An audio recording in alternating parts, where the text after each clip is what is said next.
kwatikuita panapa paZim News Live YTS panapa patinostreama tiri munyika yedu yeZimbabwe. Zvino muzora nhasi tamboti tisangane timbokurukura nhau inobata vanhu vazhinji, nhau inogwadza vanhu vazhinji kana tarisiro vanhu yavakanga vakaisa aiwa muSouthern African Development Community SADC vachiti aiwa SADC ndo mune muhope yedu, ndo ichafulfilla maaspirations edu, ndo ichadzosa our vote nokuda aiwa kuti vanga vakatasira kuti SADC ichakwanisa kuita re-elections semafunga sekufamba kwaiita aiwa kubvira pakaitwa maflood elections gore nezuro gore ra2023 aiwa muri Zimbabwe.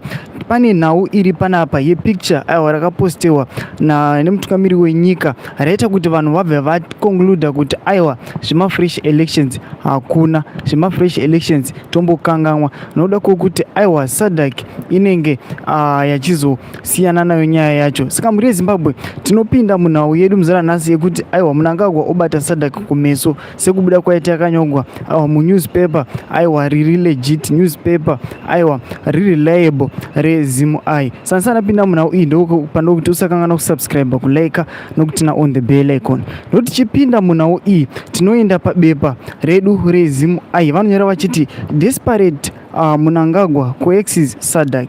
Saka vanopinda vachitaura mashoko okuti the Willy ZANU-PF leader Emmerson Mnangagwa, who has been under intense scrutiny for allegedly rigging the 2023 polls, appears to have managed to coax the Southern African Development Community SADC into a more favorable stance if a photograph he posted on Wednesday is anything to go by. Saka ndo zvanonyora vachiti aiwa idi Mnangagwa anenge akasucceeda aiwa pakukwanisa kuconvince kana kubata SADC Kumeso kuti vagoona as if aiwa ma-elections akaitika mugore ra2023 aiwa papasina problem nayo, kunyangwe zvayo siyo muripoti yakayo ikanyongwa ikaprova kana kuti ikanyora ikakonkluda kuti aiwa these elections they did not meet the standard yemuna 2021 for a democratic nation.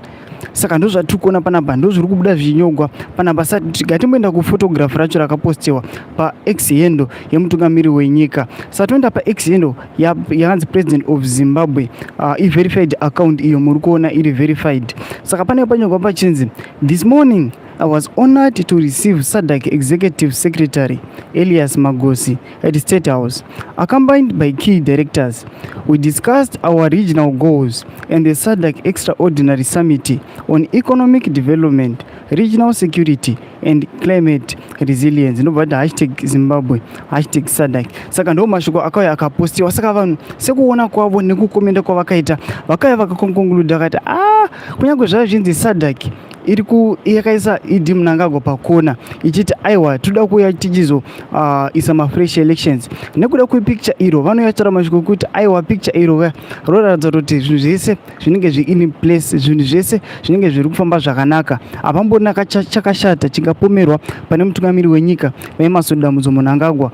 Zvaita kuti vanhu vobva vati aiwa iyi nhau yema-fresh elections togona zvedu kumbokanganwa noda kwokuti pasummit iri kuitwa muZimbabwe iri kunzi ndiye economic development and what iyo vanhu vari kutaura kuti aiwa Zimbabwe kana idi Mnangagwa ndo pachawana uchairmanship hwake hwekuSADC, ndo kutaura kuri kuita vanhu, asi isusu hatizivi, hatinyatsi kuziva kuti ndizvo here zvichazoitika. Asi nokuda kwekufamba kwemashoko kana kufamba kwenhau kwadziri kuita panguva ino, vanhu vazhinji ndo zvavari kuziva, uye vanhu vari kuti aiwa kana achingawana uchairmanship aiwa izvi zvinenge totokanganwa zvema-fresh elections. Saka regai timbopinda kumakomendero aita vanhu sekubuditswa kwazvaitiwa panapa tichienderana nemberi nenhau iyi. Zvinonzi Mnangagwa who has faced widespread criticism for purportedly subverting the will of the Zimbabwean people in the August 2023 elections shared an image, no image ratashowa iro. Saka tobva taenda pamacomments avo vanoyera chiti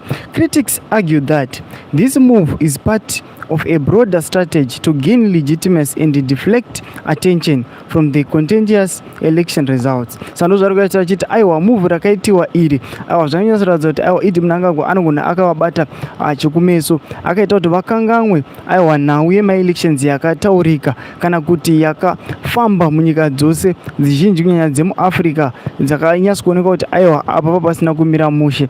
Vachienderamira kuti Mnangagwa's ability to engage with the SADC officials could be seen as an attempt to mend Zimbabwe's image and assert his position as the legitimate leader. Sando zviri kuona panapo kuti aiwa idi Mnangagwa akugadzirisa zita renyika yeZimbabwe kuti ionekwe senyika aiwa yakanaka kunze, ione kuti aiwa munyika meZimbabwe hamuna maproblems ari kuitika, kunyangwe summit ichizoitiwa zvinhu zviflowe aiwa paavoidiwe, nyangwe zviri kutaurwa nevanhu zvinzi toda kuzoita maprotest nechi aiwa zvo zvinosvibisa zita remukuru wenyika. Sando zvava kuzama kuda kukavhiridza avana. This strategy is quelling both domestic and international dissent remains to be seen.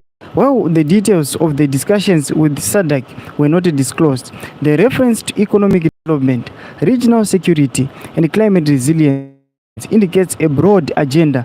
Asi ndizvo zvabudiswa kuti aiwa papicture rakapostewa iro, picture iro ringava rakawanda zvingaita kuti vapenengurira muzara nhasi mumbonzwa kuti zviri kumboitika munyika yedu, munyika yeZimbabwe. Ndozoti munhu wese concerned nenhau yeSADC, nokuti pese paanongonzwa ngoti SADC yazoti wese anototi atombonzwa kuti SADC iri kutaura kuti kudii pamusoro penhau yema elections emunyika yeZimbabwe. Saka chimbotiudzai mafungiro enyu, ndopanokuti pinai mukomesi.